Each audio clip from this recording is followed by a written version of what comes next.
What's going on, guys? Rivero here, and we're gonna have some fun right off the bat. Bomb chews are working, and they are kind of epic. So I made a few little areas here for us to try them out. I'm still not sure if I like the noise that they make, but it's what it is for now. So, as you can see, it can go up and down things pretty nicely. When it's climbing up the wall, it goes straight into a snapped rotation. That way it doesn't look too strange. I'm not sure what just happened there, but it's, for the most part, it works pretty much perfectly. So like with this, it'll go on the ceiling and then onto the floor. Pretty much any direction, I believe it works completely fine. Okay, so there's this. So here's another example. It can go on the ceilings, walls, and it just goes around and around. If we... Let's see, I think if we want this angle, here, let's just add another block just in case. So our goal is to make it there. Hopefully I angled this correctly. It remembers the rotation that you have. Darn. There we go. Sorta. It's pretty accurate with how it works, and I'm really happy how, like, it actually follows a path that you could expect it to go through. But anyways, on to the actual main event, which is the Shadow Temple. Though, I mean, come on, this bomb shoe is so cool. It works so well. Actually, before we go to the Shadow Temple, there are a few more things I probably want to show off real quick. One of them being the teleports. So if we teleport to the Hyrule Field, you'll notice there's a bit of a black screen for a second. Same thing for going to Kakariko. This is basically going to help a lot, and it has been helping, like, insanely. Let me see if I can find a good example of why it helps. Alright, so from going to Death Mountain from Kakariko Village, these enemies that are right here, sometimes they can despawn, and if you're not on Death Mountain and they're not there, and you go to Death Mountain, they are unable to summon. So with this extra bit of time that I've added, they now can be summoned correctly. It's a very short amount of time, but it's very helpful for the map just to make sure everything is in the correct place. It's the main reason why loading screens are in games. Alright, let's go ahead and finally enter the Shadow Temple. So the way we can go in here is either by using the fire arrows, which are new, to light up all the torches, or we can just stand right in the middle and use Din's Fire. Which technically Din's Fire is actually the thing that is required to finish the Shadow Temple, actually. Surprisingly, not even fire arrows can help with that. And here we are, the Shadow Temple. Go and hook shot over to the other side. Alright, so we have the Lens of Truth, which shows off a lot of other stuff. Actually helps out with the first puzzle here, which is that if we go up to here actually, make my beak face the skull of truth. The alternate is descent into the deep darkness. So we can see that this is the real skull, but before we put it in the right way, let's just kind of put it on a random one. Ah! Yep, we fall. And every time the skull is randomized, so this time it's that one that is the real one, so let's just go ahead and push it to the correct one. And the door opens. So let's go. Nope, it's too far of a jump. So what does that mean? Where do we go? Well, we go over here. Over in here, we have a wither skull that says, "One who gains the Eye of Truth will be able to see what is hidden in the darkness." Ta-da! Over here, we have a room with a re-dead, and we get a chest with some bomb shoes. I have not made the bomb shoe shop or minigame that's in Castletown quite yet, but I will be doing that very soon. And here we are, the Dead Hand Room version 2. Same as the one in the well, except there are now 6 hands, and they're in a circle. Same thing as before, we just have to wait for him to get close, and attack him, and make sure he doesn't bite us. But anyways, with defeating Dead Hand, he's not despawning this time. It's actually kind of freaky. Okay, that's a glitch, but that's also really creepy that he's not, like, just going away. Yeah, we got the hover boots though, so that's nice. Hover boots. So there's a lot of issues with levitation, especially when you're giving an effect that's higher than 100 or whatever. So now it uses a combination of jump boost and slow falling, which fortunately does give enough distance that I need. And there is one more issue with it, which is if you jump right on the edge of a block, it does not activate for some reason, which really sucks, but there's not much I can do about it. This is actually a glitch where it doesn't activate when you jump off the edge, so I'm hoping that it is fixed eventually. But regardless, we are able to continue in the dungeon. So let's go. Down here we have a optimized Beamos. This used to have 2 entities, now it just has 1. We can go ahead and use a bomb chew to blow it up. And we could waste bomb chews or bombs on these walls, but 2 of them are actually fake. Another new model, not my favorite. I could have probably done a little bit more of a better job with detail on these guys, but it's not very important of a model anyways, and it does its job. Over here we have a thing that which Navi will say, this wall, it says something. It says, if you want to see a ferry to the other world, come here. Wrong thing. If we use the lens of truth, we can see that there's actually an invisible floor here. Also, I should mention that the lens of truth, I don't know if I said this before, you can take it off by taking off the helmet rather than right-clicking twice. It's just a matter of preference. While there is a ferry over there, we cannot get to it. So we shall go back. A surprise Skulltula attack. There's a new optimization with the Skulltula. I'm still debating whether I like it like this or the other way. There's a few places where the Skulltula could fall below you and wouldn't be able to stay on the same level as you. This is a fix for that. But it still comes with some awkward Y level changes like that. Another new, not so much enemy, more of a trap, the guillotine. If we stand under it, it will damage us. We can walk through it, but it will still damage us as well, so it's pretty much always a hazard. So we'll go ahead and go left here first to see what is over on this side. In here we have a couple keys and a like and an invisible spinny trap thing, whatever it's called. The lens of truth does use up experience, or not experience, magic.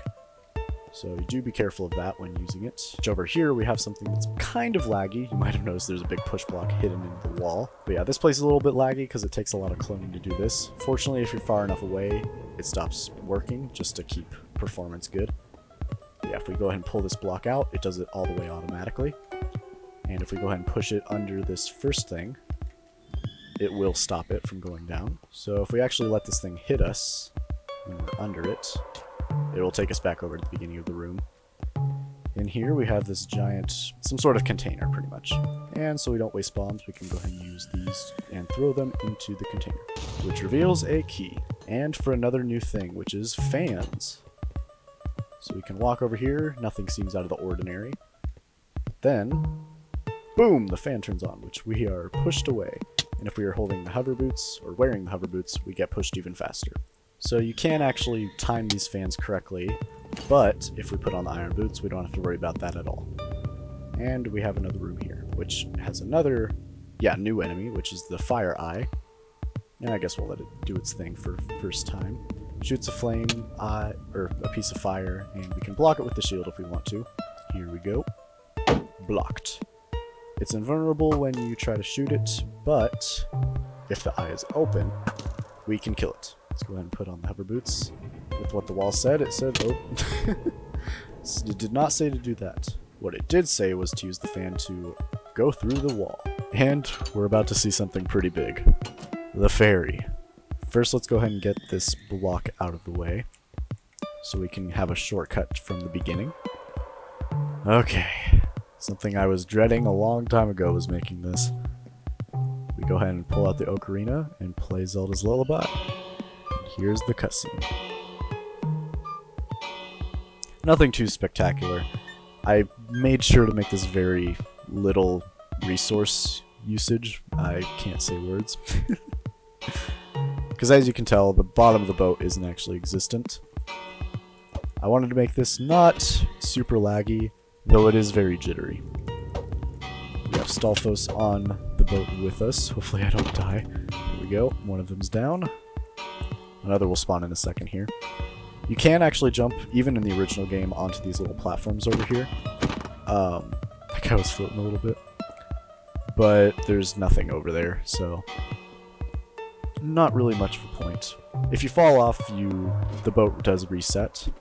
Man, I guess that's one thing I'm not going to be able to fix with this, is that because you're being teleported, it doesn't detect when you're jumping, so the hover boots do not work, unfortunately. If we jump off right now, the boat will just sink instantly, but we're going to go ahead and wait till it gets to the very end, so we can see what Navi says. The ship is abandoning, or sinking, and there it goes. I'm not sure if my bomb chew will be able to make it across. I don't think so. The original can't either, but I'm just kind of curious. Well, not like that it won't. That's the first time I've actually seen it mess up. Surprisingly, it works really well even if you're right up against a wall. Like, it actually comes back out just normally. And I didn't even, like, attempt to fix that. It just worked on its own. Let's try this one more time. Let's see if he can make it. I highly doubt it. Nope, not even close.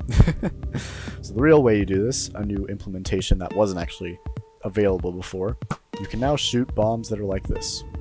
So, if we shoot one back near there, we get the statue to fall. Anyways, before we can continue there, we do need a key, which is found over here. And we have a sort of maze. And this is the reason why Din's Fire is actually a required item. So when you go into here, you have these spike traps. If you try to shoot fire arrows at them, it does nothing. The only way to kill them is with the fire, or Din's Fire.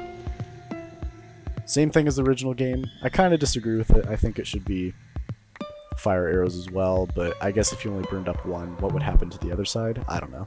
And now we have the boss key.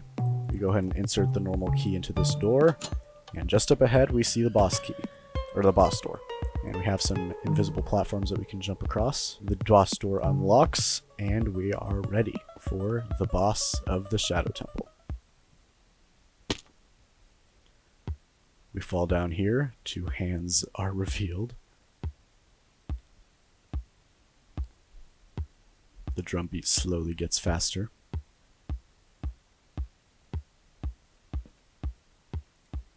And Bongo Bongo has been revealed. I imported the exact sound he makes from the original game because I didn't think anything else really fit perfectly with the sound he makes. It's very disturbing. You can't get close to the hands, they fly away otherwise. And he has multiple range of attacks. We're going to make sure we're fully healed every time. That way we can see all his attacks. We saw the swipe and the smack, or the slam. That's the swing. They're all S words pretty much. I don't know how to describe them otherwise. This one I crouched under last time, but if you're not crouching, you will get hurt from it. During the attacks that he makes, he is vulnerable, so you can either shoot arrows at him or attack him, just normally. And if you get grabbed by his hand here, he has 2 different choices. He can either shake and throw you, or just squish you, which we'll see in a second here. Oh, and here's the punch. If we do use the Lens of Truth, we can see his entire body, but it is not able to be interacted with. Here we go. Yes, here's the squish. So he basically just squishes you for a little bit and then lets you go finally. Alright, that's all his main hand attacks. All that's left is to actually deal with his full body. Once you stun both the hands, he comes in charging, which I guess we'll show the next time. But if you shoot an arrow at his eye in time, he will be stunned. There we go, here he comes in for a charge. It's hard to dodge him, but you can if you're careful, or if you're good enough. And we've pretty much seen all that he can do. Oh, I forgot, he has that attack. I completely forgot about that one. Ah! There we go, come on. Yes! Let's see if we can finish him off. Nope. Yes, come on. Yeah, there we go. And that's Bongo Bongo. Model is pretty cool. I'm happy with how the model turned out. And that's it. We'll go ahead and take the teleport and receive the Shadow Medallion.